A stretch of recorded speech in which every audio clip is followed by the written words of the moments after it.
Épilogue. Adieu. Le lendemain, j'ai insisté pour pouvoir assister à l'enterrement des copains.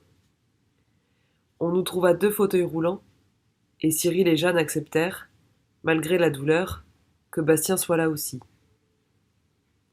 Simon ne vint pas. Le docteur Gillot, qui avait fait la guerre d'Algérie, pas encore tout bib, avait diagnostiqué chez lui un syndrome de stress post-traumatique. Simon avait revécu, dans la casemate D, les mêmes peurs, les mêmes scènes que sur le continent. Son esprit avait répondu comme il l'avait pu, par la crise aiguë, puis par le retrait. On le maintenait dans un état limite de la conscience, pour l'heure. Il faisait une cure de sommeil. Tant qu'il y aurait des somnifères, et sur l'île comme partout, beaucoup de gens en stockaient, on les doserait parcimonieusement, et il dormirait. Sans cauchemar, espérait-on. Dans la vieille église des martyrs, il y eut tout le bourg, encore une fois. Sauf Jacques, qui en serait devenu fou. Cette fois, ce ne fut pas Jacqueline qui mena la cérémonie. Ce fut Patricia et Caro, ensemble. Elles avaient fréquenté toutes les deux la messe, autrefois, l'une avant son divorce, l'autre avant la mort de son mari. Et Caro emmenait encore parfois Blanchette prier. C'est pour ça que mon ami parlait aux morts, à quelqu'un, à Dieu. Là, elles avaient tenu à le faire ensemble, la mère de Maxence et celle de son assassin. Cyril et Jeanne, Eva et Julia, assis au premier rang, se taisaient. Au cimetière, on ne creusa pas de nouvelles fosses. Les 2 familles avaient chacune leur caveau. On y déposa les 2 copains. Celui qu'on avait sacrifié, celui qui s'était sacrifié. Les martyrs. Je savais que Blanchette y pensait. Mes roues, trop larges, et l'étroitesse des allées entre les tombes ne me permirent pas de m'approcher. Dans mon fauteuil, je regardais Luna aller jeter 2 fleurs dans chaque fosse, une pour elle, une pour moi. En regardant ma sœur, je songeais que l'île restait la même, un endroit où on savait se regrouper pour vivre, ensemble, l'essentiel, la survie et la mort, la naissance et les deuils, les repas et la mer. Mais notre monde à nous, les 6, les 8, la bande, avait changé. Il y a 2 mois, Luna était une princesse et garçon manqué, au centre d'une bande d'admirateurs et de copains. Maintenant, elle était seule. Un d'entre nous était parti sur le continent, et peut-être, sûrement, était-il mort à cette heure, parce que la famille de Michael, je ne l'imaginais pas douée pour la survie en territoire hostile. 2 d'entre nous étaient dans la tombe, un autre était devenu fou. Il ne restait qu'elle et moi, orphelins, et Bastien sur une jambe, avec le poids d'un homicide. Et Blanchette. Blanchette qui avait fait un pas en avant, qui commença de chanter. C'était un chant très pur, très haut, dans une langue que je ne connaissais pas. Peut-être de l'allemand, du malais, peut-être encore autre chose qui venait de son monde intérieur, un chant dans une langue inexprimable qui disait l'indicible, le repos des morts, la douleur des vivants, le lien qui nous unirait à eux, puis leurs visages s'effaceraient. Nous les oublions. Déjà. Au-dessus de nous, un couple d'aigrettes garzettes passa, de son vol d'échassier, et sembla nous regarder. Des oiseaux chantaient. Derrière la batterie de tritons, on entendait le sac et le ressac de la mer, qui s'abattaient en vagues lourdes sur le sable. La marée montait.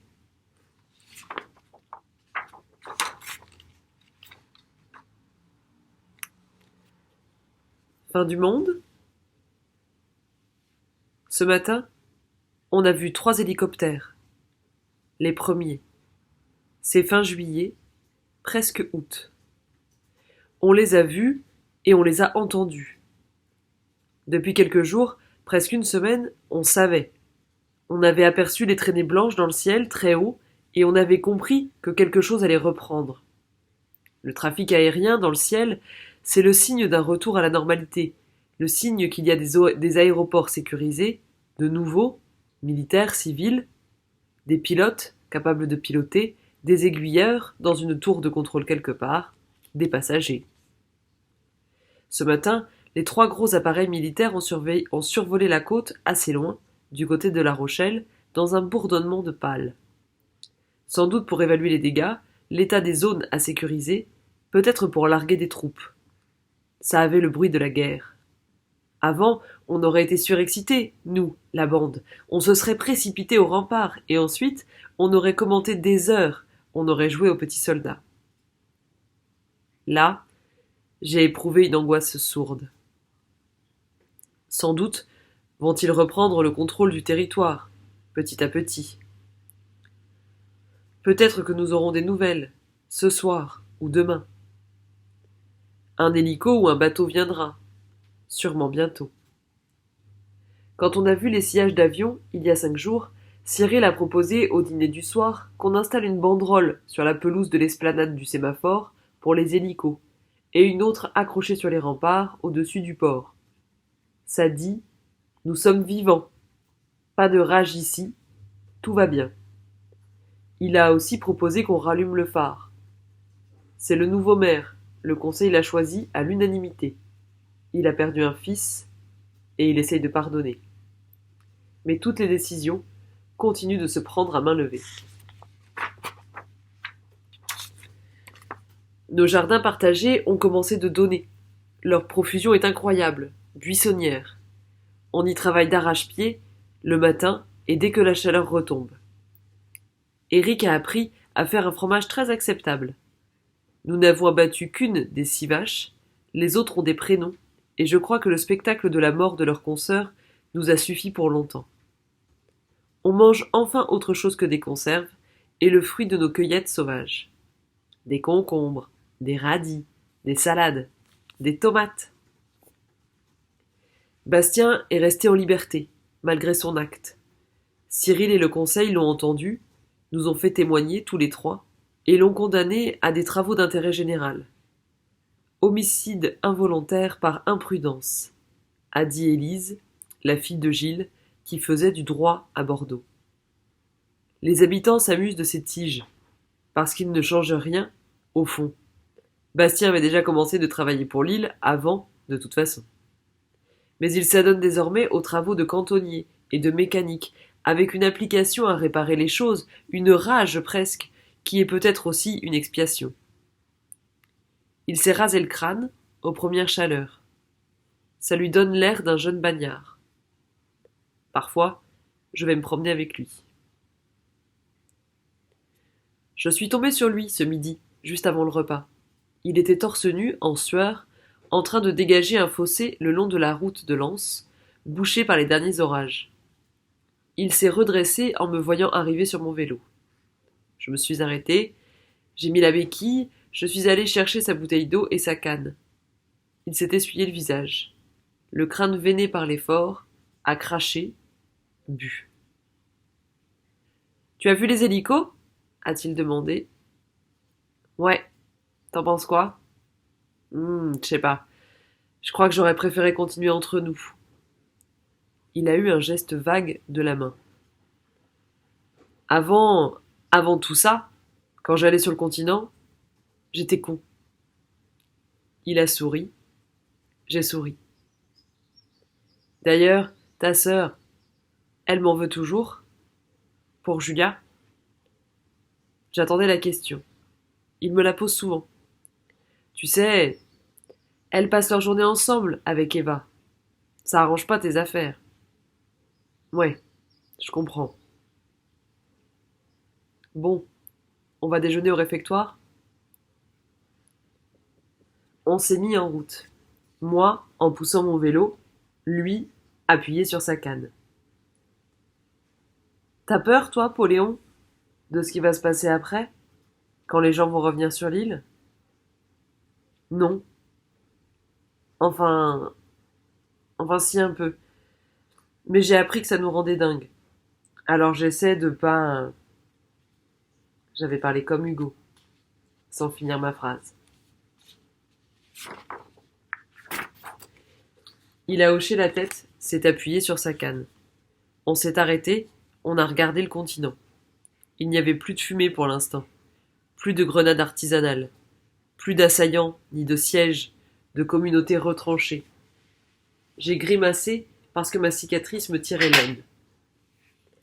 Nous ressemblions à des anciens combattants, mais ce n'était pas une guerre. Nous l'avions cru, mais ce n'en était pas une. On n'a pas encore jugé les autres. Gilles et André continuent de dormir dans la maison médicale, sans garde, mais à l'isolement. Ils travaillent dans la journée, mangent avec nous, mais ne prennent pas part au vote. Cyril, avant-hier, a dit que lorsqu'il y aurait des nouvelles, on déciderait ce qu'on fait d'eux, et à quelle justice on les remet. Celle du continent ou celle de l'île. Ils ont hoché la tête. Élise habite seule, du coup, dans la maison de son père. Comme nous le faisons dans la nôtre, à cause de Gilles. C'est dur de leur pardonner, à lui et à André.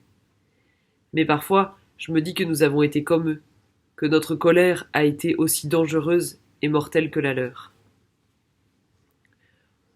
On a laissé la bande s'effilocher, se diviser, se battre, s'entretuer.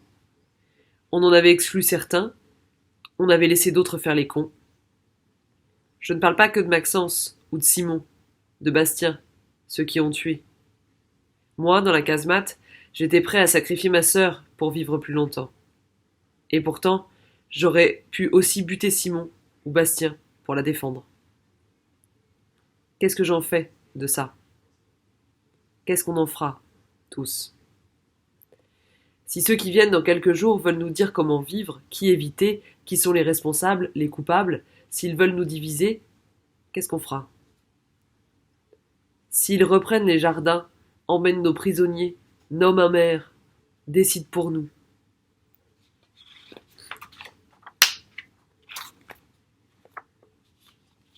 Parfois, je croise Simon.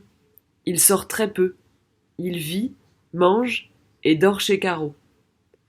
On ne l'a pas placé dans la maison médicale avec les deux autres meurtriers parce que le docteur Gillot et Élise ont estimé qu'il était irresponsable, probablement, au moment de son crime, qu'un psychiatre en déciderait quand ce serait possible. Irresponsable. Sans doute.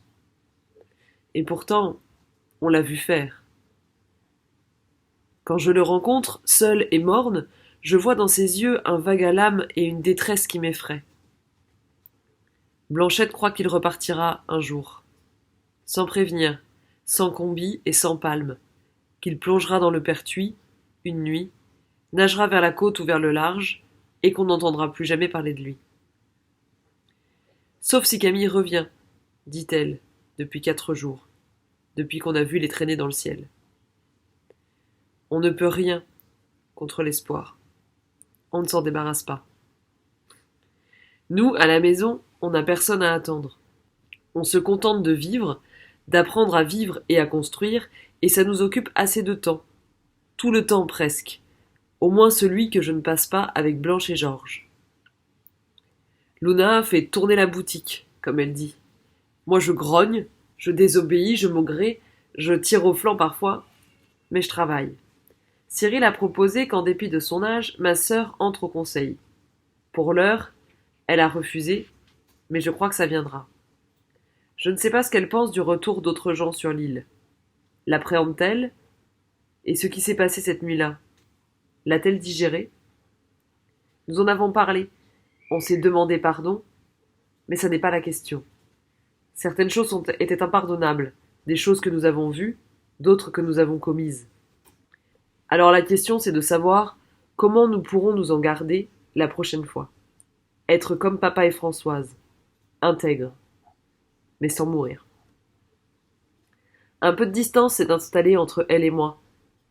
Ce n'est pas à cause de la nuit du fort L, je crois, mais elle passe désormais son temps avec Eva, Julia, avec qui elle travaille au champ, au parc de Gérard, et également à d'autres tâches moins physiques. Et elle s'échappe aussi avec Élise parfois, chez qui elle se retrouve le soir. Elle n'a plus le même rire. Il est sans amertume, Mais il se brise, souvent. Et quand il ne s'ébrèche pas, ne se suspend pas, quand elle rit de bon cœur, ses yeux essaient de regarder l'avenir avec confiance, elle ne se contente plus du moment d'insouciance présent. Mes gamineries l'exaspèrent. Elle fait preuve d'indulgence. Cette indulgence-là, c'est, je crois, la marque la plus grande de cette distance qui nous sépare.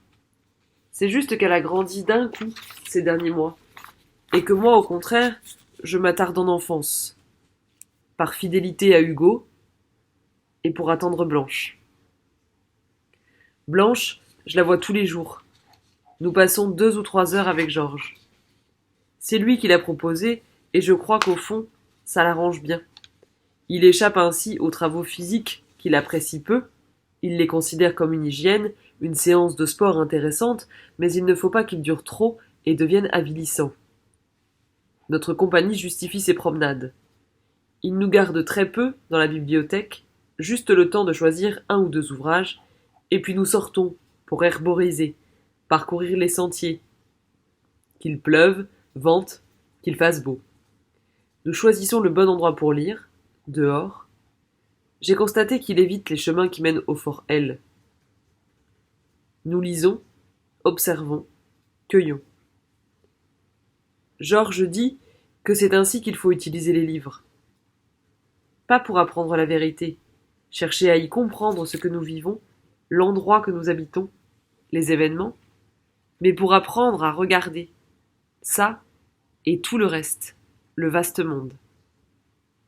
C'était ton erreur, Blanchette, de vouloir trouver dans des livres une explication à ce qui se passait sur le continent.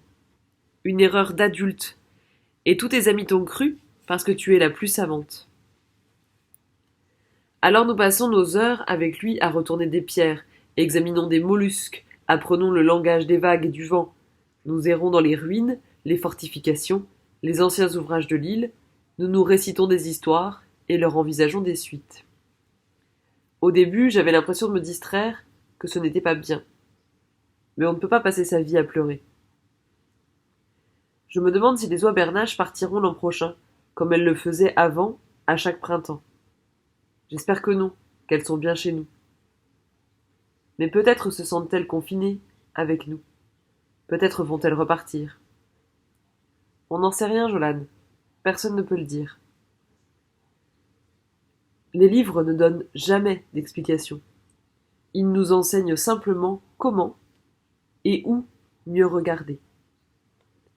Georges est trop bavard ces temps-ci, un peu professoral. J'avoue que parfois, il m'agace.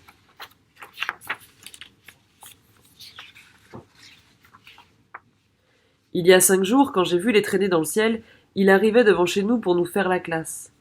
On l'a planté là, avec Blanchette. Je ne l'embarque plus sur mon porte-bagages parce que ça tire trop sur la hanche. Mais on a sauté sur nos vélos et filé jusqu'au bourg. Les habitants regardaient le ciel comme ils avaient regardé les fumées, mi-mars, 4 mois et demi plus tôt, le jour des événements. On a écouté les conversations, on s'y est mêlé. Caro est arrivée presque en courant depuis la maison familiale. Elle a aperçu sa fille, elles se sont embrassées. Caro l'a fait tourner dans ses bras comme pour une fête, et elles se sont confiées des secrets dans l'oreille, mère et fille. Blanchette a ri, battu des mains. Elle pensait à Camille, j'en suis sûre. D'autres commentaient, soulagés ou inquiets. Moi, je ne savais pas quoi dire. Certains ont commencé d'émettre, à voix haute, l'idée que peut-être ceux qui viendraient seraient dangereux. Cyril et JP ont dit que non, que la rage ne permet pas de piloter des avions.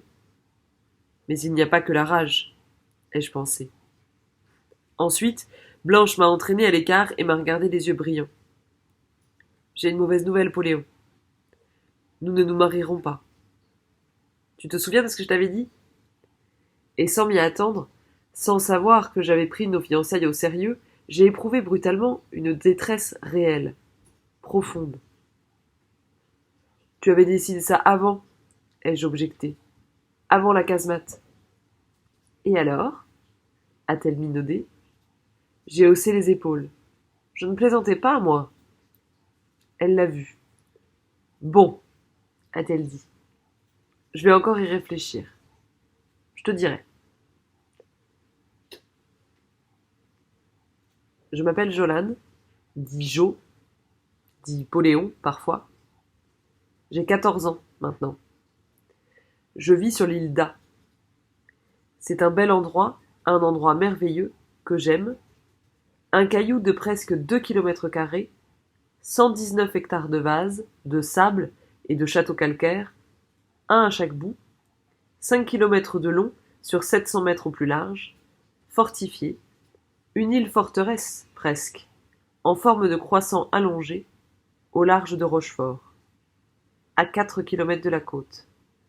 132 habitants, désormais insulaires, têtus, dont 2 prisonniers, un meurtrier irresponsable et un bagnard, et 12 morts de plus au cimetière. Un endroit couvert de jardins, labourés, cultivés, plein de gens que j'aime et qui se sont battus courageusement ces derniers mois. Qui aurait pu se suffire à lui-même pour toujours? Peut-être aurais-je préféré. J'ai peur, en fait, ce midi. Mais il ne faut pas. Tout à l'heure, j'irai dans l'anse des coquilles avec Blanche, comme hier, comme tous les soirs. Nous regarderons le fort d'Aîné et la pointe de la fumée, le continent. Nous reparlerons de la moque. Que s'est-il passé là-bas? Nous finirons par le découvrir, par bribes, imparfaitement. Demain, dans quelques jours, nous en apprendrons plus. Les premiers qui arriveront, s'ils viennent en sauveurs, nous donneront des explications.